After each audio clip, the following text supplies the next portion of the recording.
qu'un pays a un déficit, il faut comprendre que c'est un processus normal d'un budget où un budget peut avoir un déficit. Mais un déficit veut dire, purement et simplement, que vous voulez dépenser beaucoup plus que ce que vous avez. Autrement dit, les dépenses publiques dépassent largement les recettes.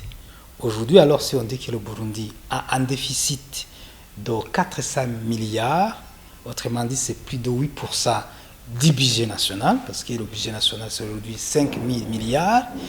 Donc, c'est-à-dire que le Burundi vient d'accepter qu'il va dépenser plus qu'il ne possède, plus que le budget qu'il va recevoir. Voilà, c'est ça le constat. C'est comme un individu, une société ou un État qui dit « je vais m'endetter ». C'est ce que ça veut dire, parce qu'il faut combler ce déficit. Dans les pays développés, actuellement, un déficit ne peut pas aller entre 3 et 5%. Aujourd'hui, alors, vous comprenez que c'est au-delà de 5% pour le cas du Burundi. Si vous voulez, le déficit actuel de 2005 à 2026, je dois vous dire que l'État avait essayé, parce qu'avant le déficit, c'était autour de 15%, 20% dans les années antérieures. Quand même, il y a eu un léger mieux, ça je dois le dire.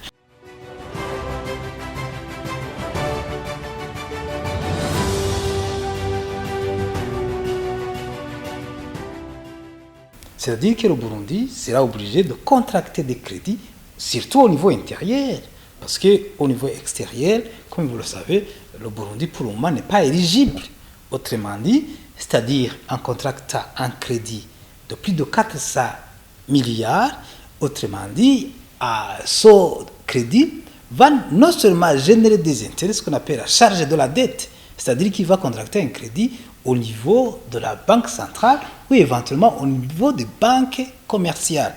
Autrement dit, en plus de 400 milliards que le Burundi devra rembourser, il devra rembourser avec des intérêts.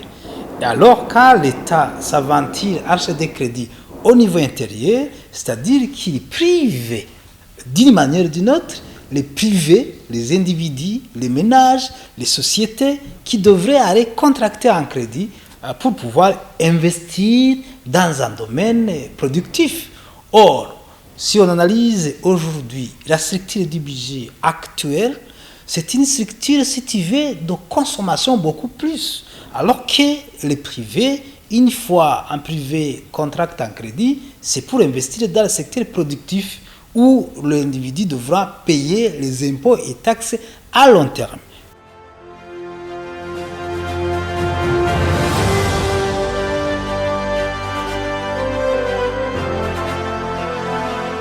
Quand vous acceptez de faire un déficit, il y a plusieurs niveaux d'impact. Au niveau économique, d'abord, c'est-à-dire qu'effectivement, vous allez vous endetter. Et vous vous endettez au niveau des banques. Et les banques, effectivement, au lieu que les banques financent les privés, ils vont financer l'État. Parce que l'État, il est, entre guillemets, crédible de ce niveau-là. Alors, ça c'est l'impact. Les gens qui devraient contracter un crédit dans les banques commerciales ne vont plus avoir l'accès au crédit. Et, parce que quand je dis, maintenant vous avez vu que la Banque centrale émet souvent des bons de trésor. Et les gens sont précipités pour aller acheter des bons de trésor. Ça c'est le premier constat, ce qu'on appelle effet de boule. Deuxième conséquence négative pour un déficit budgétaire, c'est qu'au niveau de la crédibilité du pays, au niveau des institutions de financement comme la Banque mondiale, comme le FMI, c'est-à-dire qu'on va dire que le pays ne respecte pas les normes standards d'élaboration du budget. Troisième conséquence, qui n'est pas la moindre au niveau de l'économie, c'est aussi l'inflation. Quand vous acceptez, quand vous dites que vous allez dans un déficit budgétaire, c'est-à-dire vous créez une sorte de monnaie, vous créez une richesse qui n'existait pas. Et en créant une richesse qui n'existait pas, c'est-à-dire il y a une inflation. Et là, je reviens à votre question sur les répercussions sur la matière première. Et quand il y a une inflation, il y a la perte du pouvoir d'achat. Et la perte du pouvoir d'achat, quand vous faites un déficit de 7% par exemple, de 10% du budget, c'est-à-dire vous retirez le pouvoir d'achat ou vous réduisez le pouvoir d'achat de la population. le dernier consommateur. Parce qu'il faut comprendre que le déficit budgétaire sera payé par la population. Ce n'est pas l'État, l'État comme État, c'est la population qui va payer un jour, en consommant une bière, en consommant quoi que ce soit. Parce que le déficit doit être comblé. Et quand la population comble le déficit, c'est-à-dire que souvent, c'est généralement pour des éléments de luxe. Le train de vie de l'autorité politique administrative. Une bière qui devrait coûter par exemple 3000 va coûter 3200 parce que vraiment c'est le paysan qui va payer le dernier prix. Ça c'est la conséquence, c'est la matière première. Donc les conséquences sont énormes sur la matière première, mais aussi même si la vie des citoyens.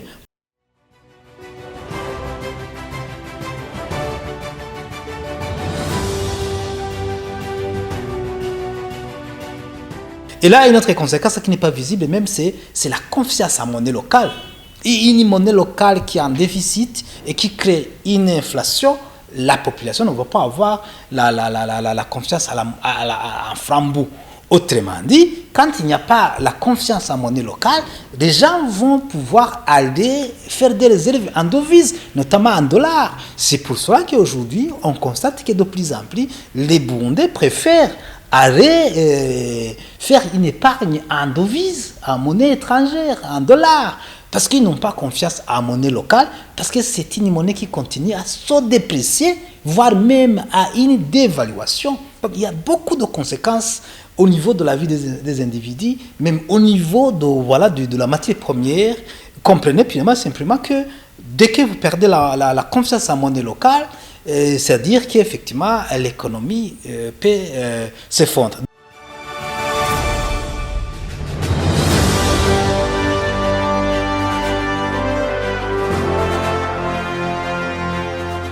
D'abord, il faut comprendre que le processus d'élaboration d'un budget actuellement ne suit pas les normes acceptables pour finalement arriver à un budget où il y a la participation des citoyens. Parce qu'aujourd'hui, la tendance est de dire le budget citoyen. Le budget citoyen, c'est un budget qui doit absolument recevoir des avis et considérations des citoyens de la base au sommet et du sommet à la base, d'une manière très transversale. Actuellement, ce n'est pas le cas.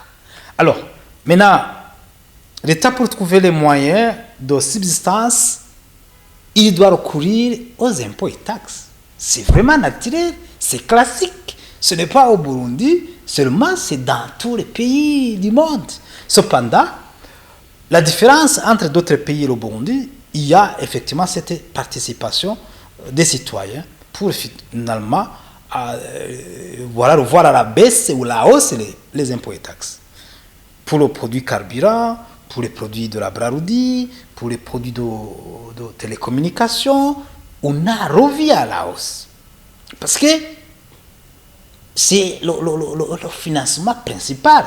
Garder les recettes, plus de 70%, c'est pour les impôts et taxes. Maintenant, je ne sais pas, votre question, quel conseil a donné à la population ou à l'autorité politique? D'abord, je crois qu'il faut qu'on change la mentalité au niveau de l'autorité publique et au niveau de la base, au niveau de la population, pour qu'il y ait cette collaboration. Parce que, en fait de compte, vous avez beau augmenter l'impôt et taxes, qui augmente l'impôt dit aussi peut voir son assiette réduire. Maintenant, qu'est-ce que les gens vont faire? Ils ne vont pas consommer. Parce que pour avoir l'impôt et taxes, il faut qu'il y ait une consommation. Aujourd'hui, je ne sais pas si on analyse le bilan de l'Ober. Aujourd'hui, nous avons constaté que dans le trimestre passé, l'Ober avait enregistré des recettes